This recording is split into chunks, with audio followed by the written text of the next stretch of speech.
मेरा नाम रंजीत कपूर है और आप मुझे बॉलीवुड हंगामा के चैनल पर देख रहे हैं। धन्यवाद।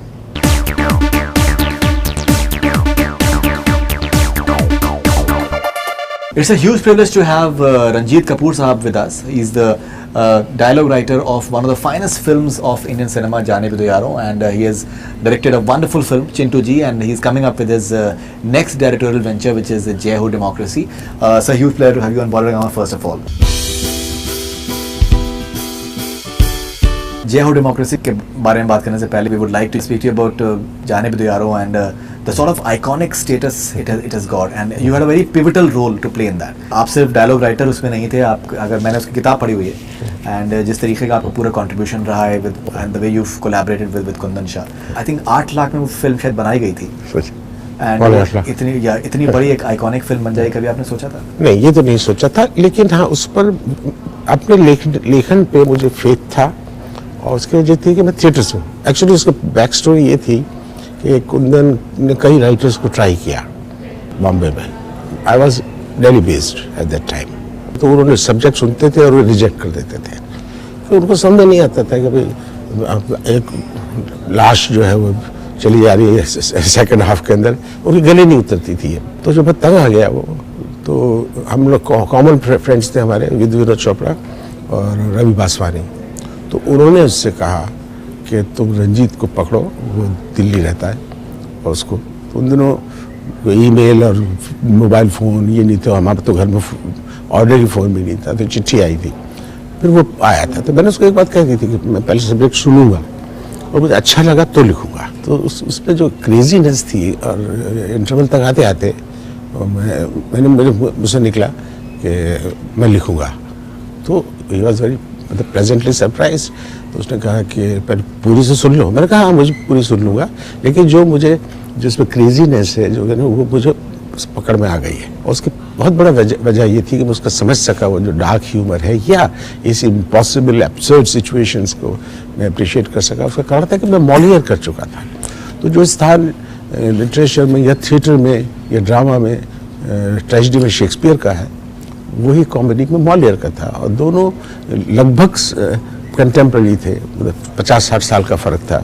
तो मॉलियर को मैंने जब किया था 76 में पहली बार, तो उसमें मैंने इस तरह की बहुत पागलपन इस्तेमाल किया था। तो इसमें जो पागलपन था उसके साथ मैं आइडेंटिफाई कर सका और मैंने कहा ठीक है मैं लिखता हूँ। एक जो सबसे पहली जो सीढ़ी थी लिखने की वो ये थी कि आउट एंड आउट कॉमेडी। बिल्कुल हाँ, तो लेकिन उसमें मुझे ऐसा लगा कि इसमें कुछ कमी है, और कमी यह है कि ऑस्कर वाइल्ड की इस बात से मैं बहुत मुत्तफिक था कि कोई भी कॉमेडी बिना पैथोस की नहीं होती है। तो मैंने कहा कि इसको जैसे एक सीरियस फिल्म में कॉमिक रिलीफ चाहिए होता है, इस कॉमेडी में कुछ सीरियस रिलीफ होना चाहिए। तो कैसे डालेंगे? तब फिर उसके अंदर उनको बहुत नाइव कैरेक्टर्स थे, तो उनको ये दिखाया हम होंगे कामयाब, इस तरह के बच्चे हैं वो। तो ये जो फिल्म के अंदर ये जो सीरियस जो टच था बीच बीच में आता है, ये कहीं जो था ना लोगों को टच करता है। एब्सोल्युटली लोगों को अंदर से उनका छुआ उसने इस फिल्म में। Look, I think that the dialogue were like iconic. थोड़ा खाओ थोड़ा फेंको. I think you know the way they've been Switzerland का केक है। और when I was seeing the promo of Jai Ho Democracy, उसमें in fact I was speaking to Om Puri ji as well, and I told him that उसमें बीच में हम एक सुनते हैं comedy something of the lines of kabaddi I'm sure that is I think a unique touch as well somewhere. इसका जो श्रेय है ये मेरे दामाद और मेरे प्रोड्यूसर और मेरे को डायरेक्टर को जाता है। उन्होंने कहा कि प्रमोशन के लिए इस तरह का एक गाना होना चाहिए। तो कमेटी बोलते हैं, तो कबड्डी लगता है। वो कमेटी है। अच्छा, कमेटी है, comedy. I thought it's comedy. तो कमेटी तो क्या है कि ये भी एक क्रेजी फिल्म है उसी तरह का। और उतनी इनिशियली जब फिल्म रिलीज हुई थी वो उतनी बड़ी हिट नहीं थी। बिल्कुल। जाने भी दे यारो। Over the years it become a classic. शुरू में एक प्रोड्यूसर थे, मैं मिला था उस वक्त उनसे, तो उन्होंने मुझसे कहा, कुंदन के सामने कहा कि अगर कुंदन ये स्क्रिप्ट मेरे पास स्क्रिप्ट लेके आया होता तो मेरी खिड़की से बाहर फेंक दी होती। लेकिन फिल्म जो फिनिश प्रोडक्ट देखा तब he wanted to buy it. He was a distributor and producer also. Right. तो नाम मैं भूल गया उसको। He committed suicide very late. ये उसी तरह का कुछ ऐसा सब्जेक्ट है जो क्रेजी सब्जेक्ट है, और लोगों के गले उतरेगा या नहीं उतरेगा, इसके बारे में मुझे संदेह नहीं था।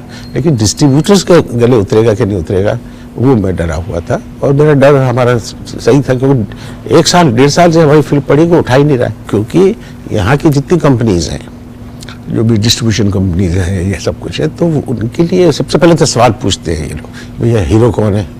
कोई नहीं है। हीरोइन कौन है? कोई नहीं है। गाने कितने? नहीं है। तो उनका वैसे इंटरेस्ट खत्म हो जाता है। फिर जब फिल्म देखते हैं तो जो क्रिएटिव जितनी भी कंपनीज को दिखाई, जो क्रिएटिव टीम होती थी उनको बहुत अच्छी लगती थी। प्रॉब्लम आ जाती थी जो कमर्शियल टीम होती थी, फाइनल, वो सोचते थे उसको हम किस जॉनर में रखें। ये दिक्कत है बम्बई में। जब तो इस तरह से जैसे जाने भी तैयार हो का, पहले वैसा जॉनर नहीं था। एक पॉलिटिकल थ्रिलर भी है, कॉमेडी भी है, ऐसा कोई पीछे प्रेसिडेंट नहीं था। तो बॉम्बे इंडस्ट्री के अंदर ये दिक्कत है, कुछ भी आपको नया कुछ लेने जाओ तो उसको किसी वर्गीकरण उसका करना चाहते हैं, किसी खाने में डाल देना चाहते हैं, और तब उसको फिर उस पर आगे बढ़ते हैं। तो ये किसी उस पर नहीं आती।